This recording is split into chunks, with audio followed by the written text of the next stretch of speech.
Welcome to next current.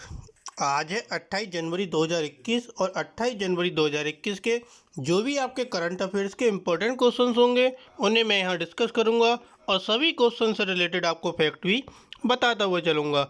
अगर आप अभी हमारे चैनल से नए जुड़े हैं तो आप वीडियो के नीचे सब्सक्राइब बटन दिया है, वहाँ से आप हमारे चैनल को सब्सक्राइब कीजिए और साथ ही नोटिफिकेशन बेल को भी प्रेस कीजिए ताकि आपको हमारी तरफ से दी जाने वाली सभी वीडियो का नोटिफिकेशन सबसे पहले मिले। आप आज की वीडियो की पीडीएफ फाइल भी डिस्क्रिप्शन से डाउनलोड कर सकते हैं। इसी के साथ डिस्क्रिप्शन में कुछ इंपॉर्टेंट वीडियोज़ के लिंक भी दिए गए हैं, आप वहाँ से उन सभी वीडियोज़ को देख सकते हैं। तो चलिए शुरू करते हैं आज का अपना फर्स्ट क्वेश्चन। हाल ही में किसने सीएफओ स्वयं सौरभ के इस्तीफे की घोषणा की? तो सीएफओ स्वयं सौरभ के इस्तीफे की घोषणा किसने की है? Option c Hindustan Zinc. Hindustan Zinc ने सीएफओ स्वयं सौरभ के इस्तीफे की घोषणा की। इसने 31 दिसंबर 2020 को जो समाप्त तिमाही में 2200 करोड़ रुपए के साथ शुद्ध लाभ में 36% की वृद्धि बताई है। हिंदुस्तान जिंक लिमिटेड एक भारतीय एकीकृत खनन और जस्ता सीसा, चांदी और कैडमियम का संसाधन उत्पादक है। इसका मुख्यालय उदयपुर में है और इसके सीईओ अरुण मिश्रा हैं।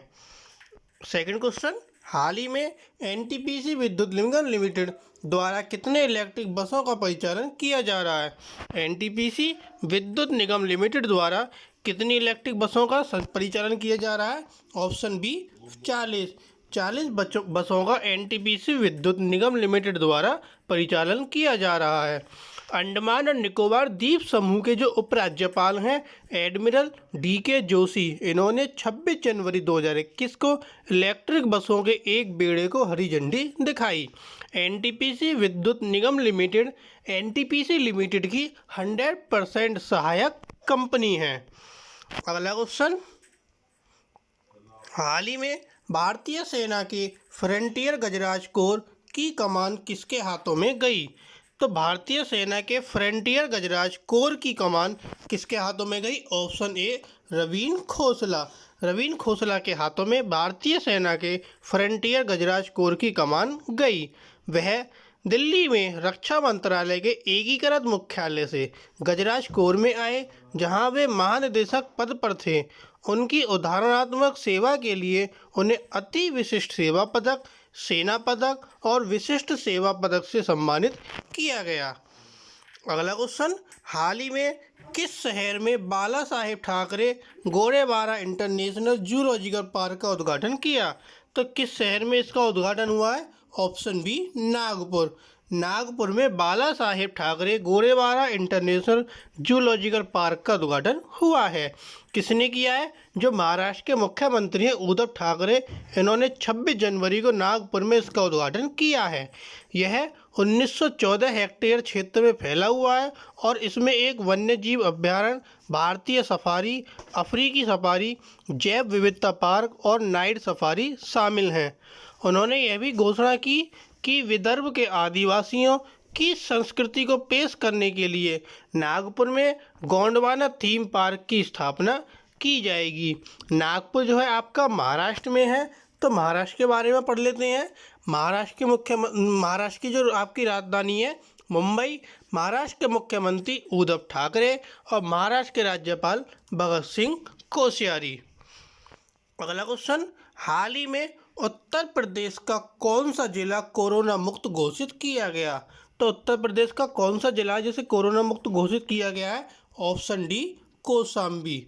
उत्तर प्रदेश का कौशाम्बी जिला यह राज्य का पहला जिला है जहां एक भी कोरोना वायरस का संक्रमण नहीं है और उसे 23 जनवरी तक जो जिले में 2267 कोविड संक्रमित मरीज थे वो पाए गए, जिनमें से इलाज के दौरान 27 की मौत हो गई और 24 जनवरी तक जिले में संक्रमित रोगियों की संख्या जो थी वो 0 तक गिर गई।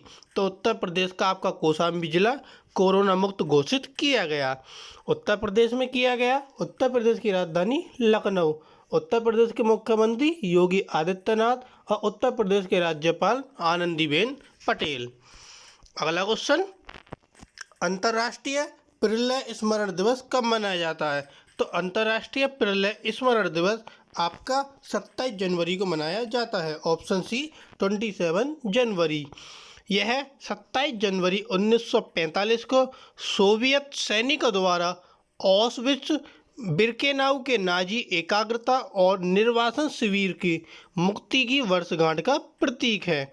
1 लाख से अधिक पुरुष, महिलाएं और बच्चे इसमें मारे गए। 2021 की आधिकारिक theme facing the aftermath, recovery and reconstitution after the Holocaust, ये इसकी थीम है।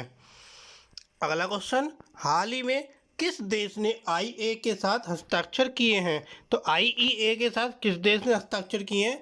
वो है हमारा अपना देश भारत। Option B Bharat. भारत ने 27 जनवरी को अंतर्राष्ट्रीय ऊर्जा एजेंसी इंटरनेशनल एनर्जी एजेंसी के साथ एक रणनीतिक साझेदारी ढांचे पर हस्ताक्षर किए। आईईए दुनिया का प्रमुख ऊर्जा मॉनिटर है। भारत वैश्विक स्तर पर तीसरा सबसे बड़ा ऊर्जा उपभोक्ता है। आईईए के 30 सदस्य देश सार्वजनिक आपातकालीन तेल भंडारण के लिए 1.55 बिलियन बैरल रखते हैं।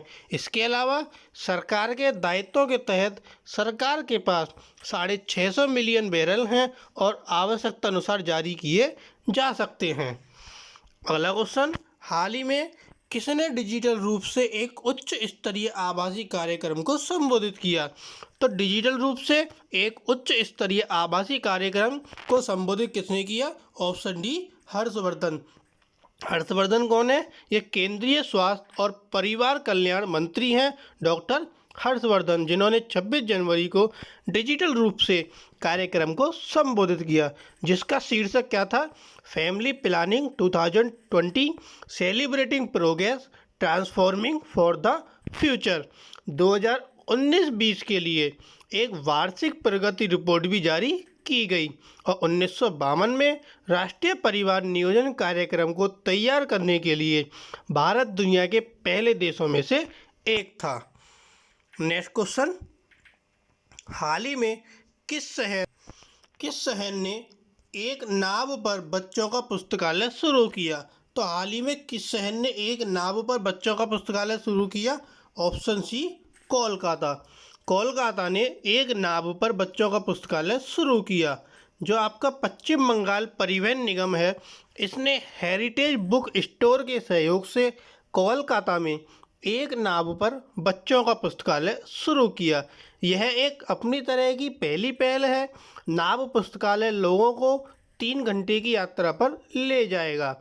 सभी कार्य दिवसों पर 3 यात्राएं होंगी। नाव पर एक वयस्क सवारी के लिए 100 रुपये और बच्चों के लिए 50 रुपये लगेंगे। कोलकाता आपका पश्चिम बंगाल में है, तो पश्चिम बंगाल की जो आपकी राजधानी है, वेस्ट बंगाल की राजधानी कोलकाता। वेस्ट बंगाल के मुख्यमंत्री ममता बनर्जी और वेस्ट बंगाल के राज्यपाल जगदीप धनखड़। अगला क्वेश्चन, हाल ही में बीएसएफ ने 72वें गणतंत्र दिवस पर कितनी ऊंचाई पर झंडे को फहराया? तो बीएसएफ ने जो भी हाल ही में 26 जनवरी को 72वां गणतंत्र दिवस मनाया गया था, इसमें 131 फीट की ऊंचाई पर बीएसएफ ने झंडे को फहराया था। बीएसएफ ने 26 जनवरी को जम्मू जिले में भारत पाकिस्तान सीमा के पास 131 फीट ऊंचा तिरंगा फहराया।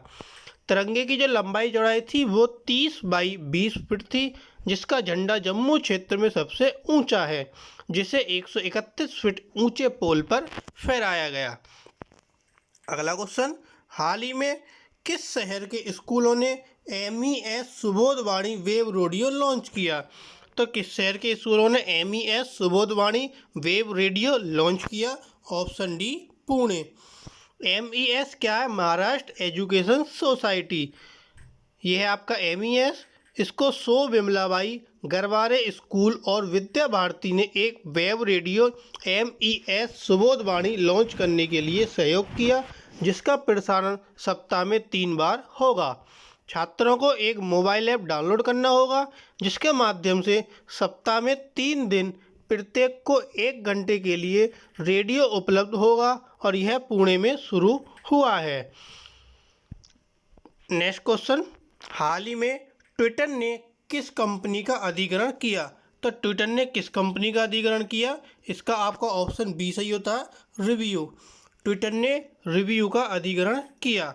ट्विटर ने घोषणा की कि उसने एक डच न्यूज़लेटर स्टार्टअप रिव्यू का अधिग्रहण किया है, जो उपयोगकर्ताओं को ईमेल न्यूज़लेटर को प्रकाशित और मुद्रित करने की अनुमति देता है।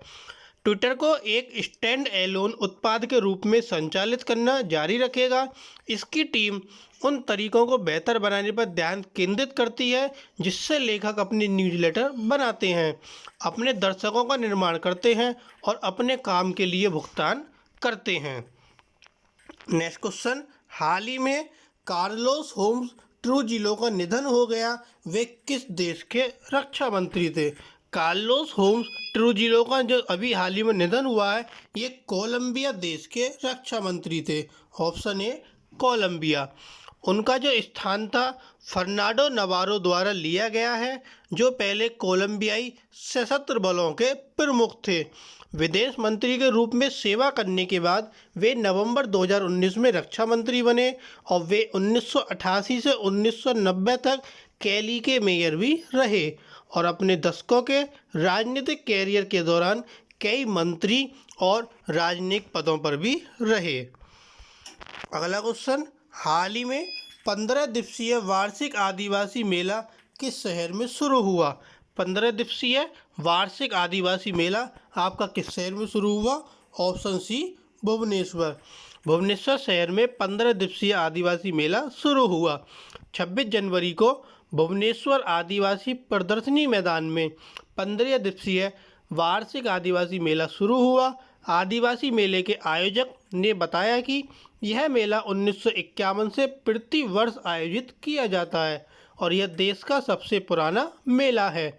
यह मेला 9 फरवरी तक प्रतिदिन सुबह 11 बजे से शाम 7 बजे तक जनता के लिए खुला रहेगा। भुवनेश्वर में शुरू हुआ और भुवनेश्वर किसकी राजधानी है? उड़ीसा की। तो उड़ीसा की राजधानी भुवनेश्वर, उड़ीसा के मुख्यमंत्री नवीन पटनायक और उड़ीसा के राज्यपाल गणेशी लाल माथुर। अगला क्वेश्चन, हाल ही में राजपथ पर होने वाली झांकी की विषय वस्तु क्या थी? जो भी 26 जनवरी को आपका 72वां गणतंत्र दिवस मनाया गया और इसमें राजपथ पर जो परेड निकली थी, जो झांकी निकली थी, इनकी विषय वस्तु क्या थी? इनकी विषय वस्तु थी आत्मनिर्भर भारत अभियान कोविड। ऑप्शन डी आत्मनिर्भर भारत अभियान कोविड। जैव प्रौद्योगिकी विभाग ने 26 जनवरी को राजपथ पर अपनी झांकी में आत्मनिर्भर भारत अभियान पर प्रकाश डाला और कोविड टीका विकास प्रक्रिया को प्रदर्शित किया। जैव प्रौद्योगिकी विभाग सामाजिक प्रासंगिकता के साथ नवीन उत्पाद विकास को बढ़ावा देने के लिए एक पारिस्थितिकी तंत्र बनाने पर भी केंद्रित है। अगला क्वेश्चन, हाल ही में किस अभिनेता ने फौजी ऐप को लॉन्च किया? तो किस अभिनेता ने फौजी ऐप को लॉन्च किया? Option C Akshay Kumar. अक्षय कुमार ने सोशल मीडिया पर 72वें गणतंत्र दिवस के अवसर पर mobile action game fearless and United guard, फौजी की फुल फॉर्म है फियरलेस और यूनाइटेड गार्ड, के लॉन्च की घोषणा की। किसने? अक्षय कुमार ने। कब की? 72वें गणतंत्र दिवस पर 26 जनवरी को। एनकोर गेम्स फौजी ने गूगल प्ले स्टोर पर 5 मिलियन पंजीकरण पार कर लिए हैं। उत्पन्न शुद्ध राजस्व का 20% भारत के वीर ट्रस्ट है फौजी को दान दिया जाएगा। जो भी इससे आपकी इनकम होगी, इसका 20% जो आपका ट्रस्ट है फौजी ट्रस्ट, इसमें भारत के वीर को दिया जाएगा। सितंबर 2020 में भारत में पबजी पर प्रतिबंध लगने के बाद पहली बार फौजी की घोषणा की गई। फौजी गेम आपका पबजी की तरह है, लेकिन इसका नाम फौजी जो रखा गया है, ये एक बिल्कुल फियरलेस और यूनाइटेड गार्ड है। इसमें कोई भी आपको खेलने में खतरा नहीं है। तो ये थे आपके आज के कुछ करंट अफेयर्स के इंपॉर्टेंट क्वेश्चन। अगर आपको वीडियो पसंद आए तो प्लीज़ वीडियो को लाइक, कमेंट और शेयर कीजिए और ज़्यादा से ज़्यादा हमारे चैनल को सब्सक्राइब भी कीजिए। Thank you.